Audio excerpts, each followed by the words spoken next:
Hey there, Noble! It is Mr. Wilbur.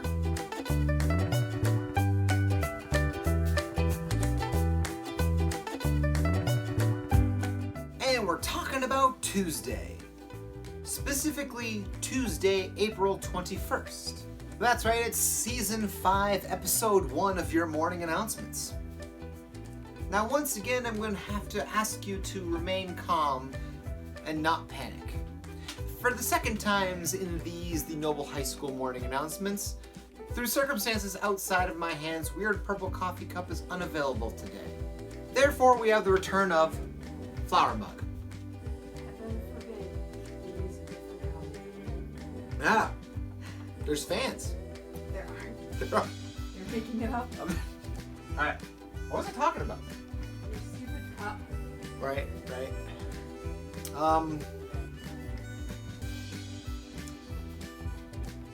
So even though it's Tuesday, it's the Monday of this week, which means it's time for Monday Pun Day. Interestingly enough, both Monday Pun Days thus far have been on Tuesdays. That's just another expectation of normalcy that I need to let go of. But today's pun comes from Mr. Rose. I'm reading a horror novel written in Braille, and something bad is about to happen. I can just feel it.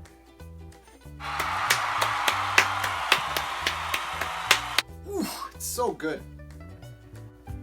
Moving along, I usually save the feedback for Feedback Friday, but I said something on Thursday and received a tidal wave, a tsunami if you will, of feedback that I feel the need to comment on it right away.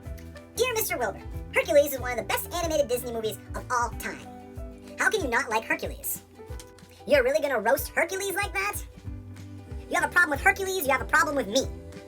I can't believe you hate Hercules. It's so good. And finally, the crown achievement. I was watching your Thursday announcements, and you dissed the film Hercules, animated by Disney, released in 1997. While I believe that everybody is entitled to their own opinion, I also solemnly believe that Hercules is a cinematic and musical masterpiece. I simply wish to inform you of the impact of publicly dissing movies, especially Disney movies, on a public viewing platform such as YouTube. You're bound to receive stark criticism. Thank you for your time. Now, I assure you, you would be hard-pressed to find a bigger fan of Disney animation. I go hard with Disney. My obsession with these films throughout my life helped to fuel my love of musical theater and music in general. But I have a few things to point out here.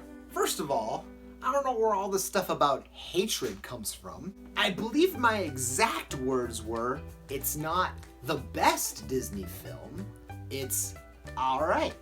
And I think even those who share a special love of Hercules need to admit that it is not the best. Arguments could be made on the best, The Lion King, Beauty and the Beast, the only one to be nominated for Best Picture at the Oscars, Snow White and the Seven Dwarfs for being groundbreaking in the fact that it was the very first full-length animated feature. There are many contenders out in front of Hercules. And also, I said it was all right. I by no means hate the film. I like it. You have to understand that in the spectrum between the absolute best and the absolute worst, there is a wide space. There are many quartiles in which things can exist. I would go so far as to say that Hercules exists within the top quartile. Just because you say that something isn't the best doesn't mean it's the very worst. You also need to understand Disney movies in the 90s from the point of view of someone who grew up in the 90s. Throughout most of 1990, I was 7 years old, so I saw these movies in the theater. 1989, The Little Mermaid. 1991, Beauty and the Beast. 1992, Aladdin. 1993, The Lion King. That run was so solid and unbeatable that the back half of the 90s, Pocahontas, Hunchback of Notre Dame, Hercules, Mulan, Tarzan, although all solid films, the bar was set so high that it was impossible to not feel a little disappointment at the time. Hercules does have one of the most compelling love interests. I would go so far as to say Megara is the only person in Hercules who has a full character arc. The songs are awesome. And Hades is the best thing that James Woods ever did in his career. I stand by that. James Woods has never done anything better. But since we're talking Disney, do you want another Disney animated hot take?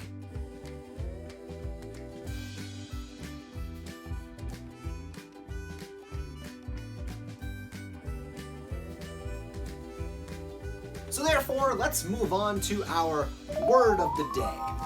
But this week we got something different. Usually the words of the day come courtesy of Mr. Parr. Since this week's words of the day all relate to gourmet cooking, this week's words are not brought to you by Mr. Parr, but by his very good friend, Chef Francois. Take it away, Chef. Bonjour, everyone. I am Chef Francois, and I am here to give you the words of the week. Every day's word will be related to my specialty, gourmet cooking. Today's word of the day relates to pasta. The word is al dente. You see, when you have pasta like this, it sometimes is not cooked enough, and some people like it that way. It's called al dente. It means to the tooth. You can still taste it. It's a bit nibbly when you go and eat it. So this is called al dente. Tune in tomorrow for tomorrow's word of the day. He's a good guy, Chef Francois. You're a good answer. And now we're moving on to this day in history. On this day in 753 BC, Romulus and his twin brother Remus, after having been abandoned by their birth parents and saved and partially raised by a wolf mother, those twin brothers founded Rome. And in 1962 at the Seattle's World Fair, Seattle's Space Needle Restaurant opened. And in 1992, the first discoveries of planets outside of our solar system were announced.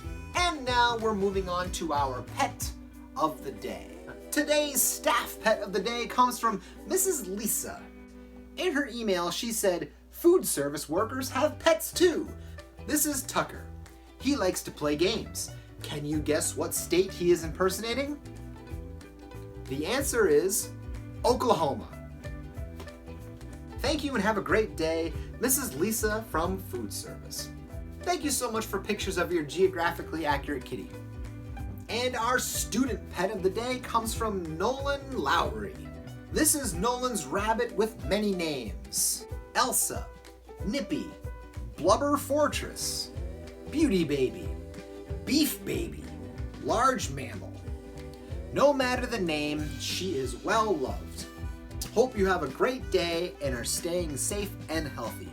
Thank you, Nolan, and I hope you are also staying safe and healthy. All right, that's it for our morning announcements today, so at this point, please rise and join me in the Pledge of Allegiance. I pledge allegiance to the flag of the United States of America and to the republic for which it stands, one nation, under God, indivisible, with liberty and justice for all. Everybody have themselves a fantastic week, and remember, stay noble, knights.